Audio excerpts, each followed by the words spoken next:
¿Cuántas quejas son las que tienen aquí registradas? Bueno, propiamente más bien es en los acompañamientos de cubrir la fuente en las manifestaciones. La propia comisión emitió una recomendación donde se da el antecedente de la documentación ciudadana, el hecho de que cualquier periodista, cualquier persona en el espacio público que use algún sistema videocámara, el propio celular, no podrá ser impedido por la autoridad para que pueda videograbar y posteriormente usar este elemento para denunciar cualquier abuso de autoridad. Ese es el tipo de casos que hemos estado documentando. Estamos documentando también el caso Narvarte en cuanto a si se documentó conforme a los protocolos de feminicidio y de libertad de expresión que están vigentes en la ciudad. De eso también ya próximamente tendremos un pronunciamiento y seguimos en esta parte más a nivel país de la alerta que traemos respecto al nivel de impunidad, los homicidios que no cesan, las medidas indirectas de ataques a la libertad de expresión y un día como hoy de libertad de prensa, lo decíamos, no tenemos nada que celebrar, por el contrario sigue preocupando que ante la omisión del Estado de atender las medidas internacionales se convierta ahora este escenario en la autocensura como forma de protección del periodista. Y la otra y más importante, las medidas preventivas que efectivamente garanticen el ejercicio y los fortalecimientos también a los propios medios de comunicación respecto a los derechos laborales de las y los periodistas que forman parte de su plantilla. Quería preguntarle cuáles son las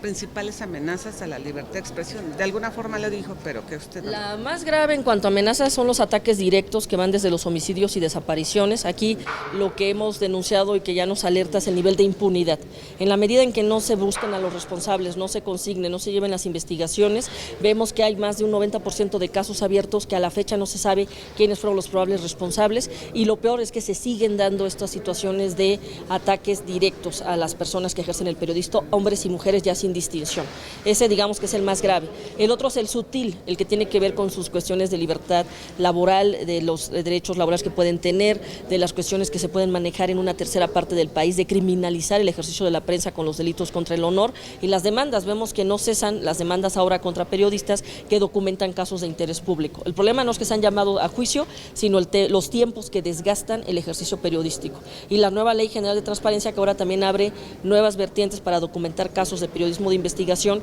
pero que también se tiene que dar a conocer las nuevas reglas que está ahora en esta Ley General de Transparencia y Protección de Datos Personales para no poner en situación de vulnerabilidad al periodista que documente algo y que luego pueda comprometer alguna fuente o algún dato que lo llame a juicio. Doctora, ¿con qué mecanismos cuenta la comisión para defender exactamente a los comunicadores? Pues justo estamos por conmemorar este 30 de mayo el 10º aniversario de las relatorías que existen aquí en la comisión y la primera relatoría que nació en la comisión fue justo de libertad de expresión.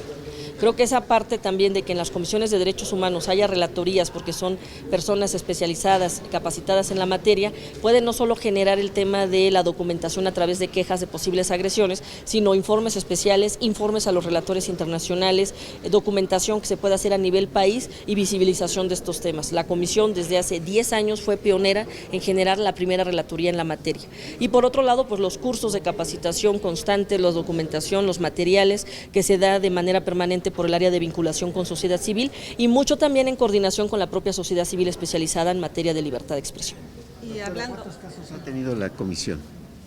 Bueno, aquí lo que comentaba previamente es justo que no es que haya casos directos, estamos ahorita documentando el caso de Narvarte, por ejemplo, para ver si se está haciendo el protocolo en cuanto a la verificación que tiene que hacer de la línea de investigación de libertad de expresión y el caso también de los feminicidios, pero sobre todo el tema de la documentación ciudadana. ¿Qué pasa cuando se está cubriendo una fuente, como en este caso en el espacio público en manifestaciones, y sufren agresiones por estar haciendo esa cobertura? Eso la comisión ya se ha pronunciado a través de recomendaciones diciendo que no se puede obstaculizar esta documentación que puede ser videograbada o manejar los aspectos también de los celulares. Tenemos casos también abiertos y que desafortunadamente han padecido compañeras y compañeros de medios de comunicación en la ciudad cuando han estado haciendo cobertura de momentos u operativos por parte de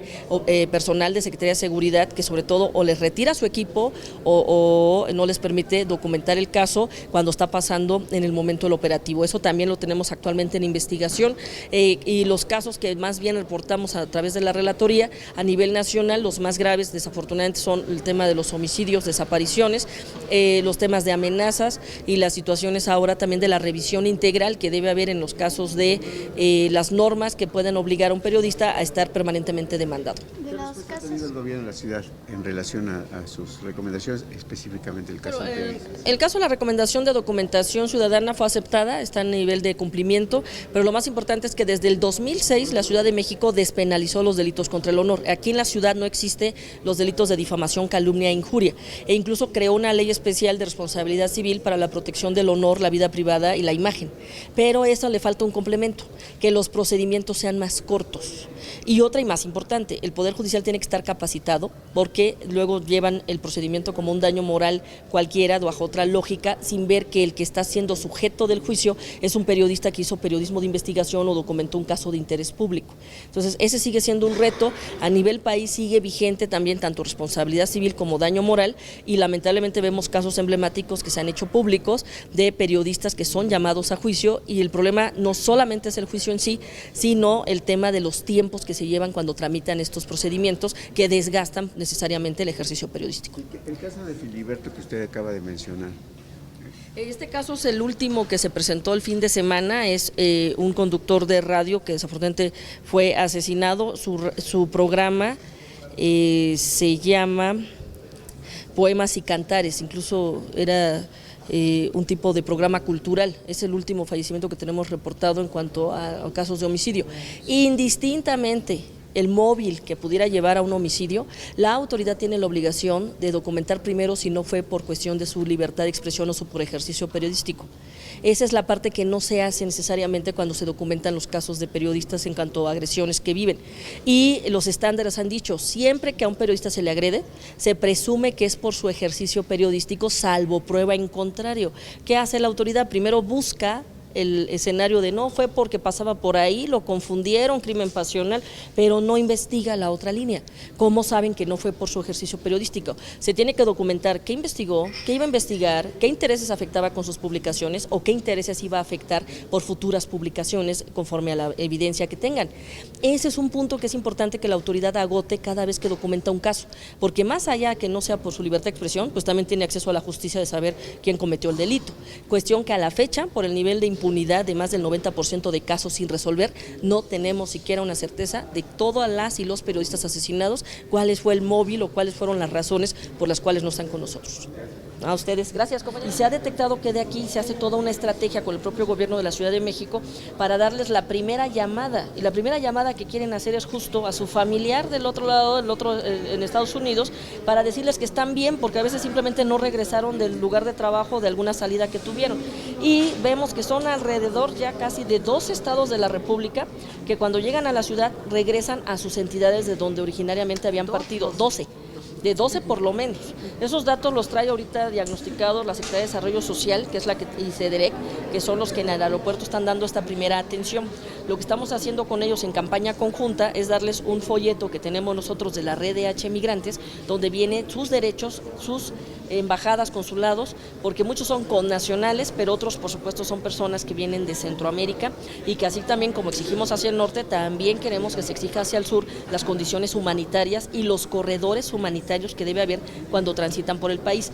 Justo no hace más de 8 días vino una de las caravanas migrantes a la ciudad, que lo que hacen es que sin ser un destino, hace semana y media vino una caravana migrantes. Históricamente han estado viniendo caravanas, no porque sea un lugar de tránsito, sino porque aquí, siendo las autoridades federales para los temas de políticas públicas de migración, vienen a exigir que se tomen esas medidas también hacia los connacionales en el sur y a otros países, y el tema también de no debe criminalizarse ni perseguirse en la propio país. Aquí se ha logrado lo que es un corredor humanitario, porque cuando vienen tienen asistencia en materia de salud, y es muy triste decirlo, vienen con una situación o con algún tipo de discapacidad por haber subido a la bestia y a tener algún accidente, mujeres con producto ya muerto dentro de su ser, y que si no llegaran a la ciudad y no se les diera la asistencia de salud, podrían estar incluso perdiendo su vida. Y todo el aspecto de salud primero se les da de manera integral, se les dan sus derechos en materia migrante, se les da en momento la pernocta 2-3 días en lo que ellos piden aquí a las autoridades federales, se les den los pases libres,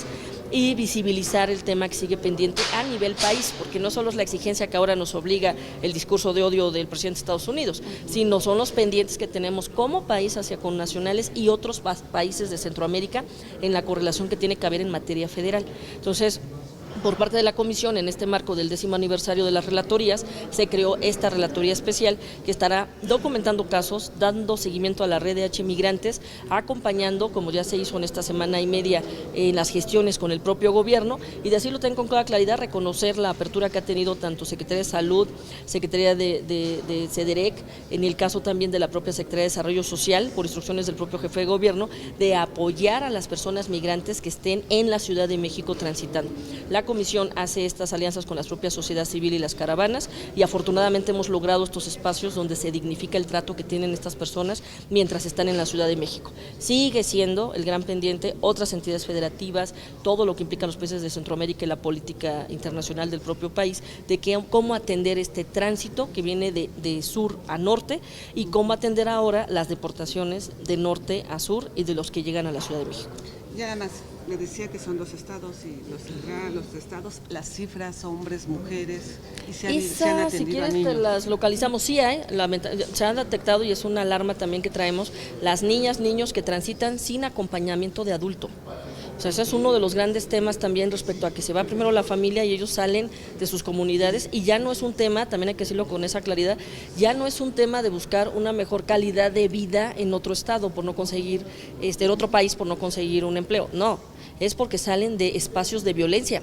y son desplazados porque si regresan a su comunidad de origen pueden incluso perder la vida. Entonces hay niñas, niños transitando solos en las caravanas o van en esa parte. Se ha tratado de hacer los diagnósticos, en el caso mujeres, hombres e incluso personas sujetas a algún tipo de vulnerabilidad, como personas transgénero o personas con otro tipo de preferencia sexual que van acompañándote y van saliendo de su lugar de origen. Entonces hacer estas estadísticas diferenciadas de los perfiles que tienen quienes van transitando por el país también ayuda, y las afectaciones que tienen también de no ser cooptados por crimen organizado, de documentar los casos en cómo van transitando, las propias omisión de la autoridad de no tratarlos en este entorno como criminales, y los grandes retos ahora, insisto, en los temas de deportaciones, porque ya no solamente es quien transita tratando de llegar, sino también quienes ya no pueden cruzar, como el caso de la crisis humanitaria que traen en Tijuana por el tema de las personas de Haití. Entonces llega un momento, allá la presidenta de la comisión ha estado muy atenta en los casos de lo que le compete allá en Baja California,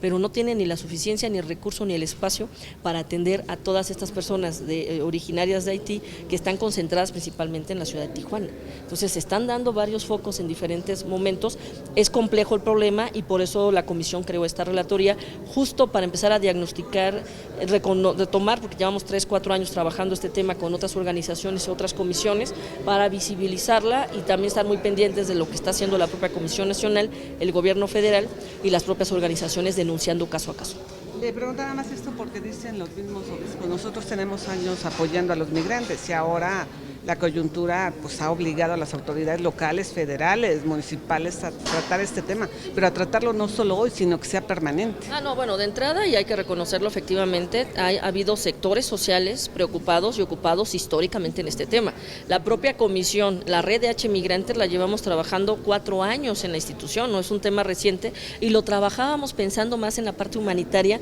de personas que transitaban de Centroamérica hacia el norte. Y ahora que viene este tema de las deportaciones y los discursos de odio, qué bueno que el gobierno está entrándole a la situación de ver cómo va a atender a sus connacionales, pero es justo la exigencia que se tiene que cumplir para aquellas otras personas que transitan de Centroamérica por el propio territorio mexicano. Entonces sí, qué bueno que se visibilice, no es nuevo el tema, sí ha habido personas históricas y emblemáticas defensoras en cuanto a derechos de los migrantes, y por ahí es esta visibilización y que no se descubra hilo negro, sino que ya hay bastante información, diagnósticos, y nosotros mismos estamos difundiendo con la red de H migrantes no solo los derechos, sino hasta materiales y lineamientos de cómo documentar cada caso cuando ha habido ese tipo de agresión en el tránsito de personas de otras nacionalidades. Entonces eso ya se aportó por parte de la comisión a toda la Federación Mexicana del Ombudsman, se ha estado difundido en nuestra página, es un trabajo de 4 años y qué bueno que ahora que hay un interés en política pública del tema, se utilice lo que ya viene trabajando la propia sociedad civil organizada y las propias comisiones de derechos humanos. Gracias. Gracias a ustedes.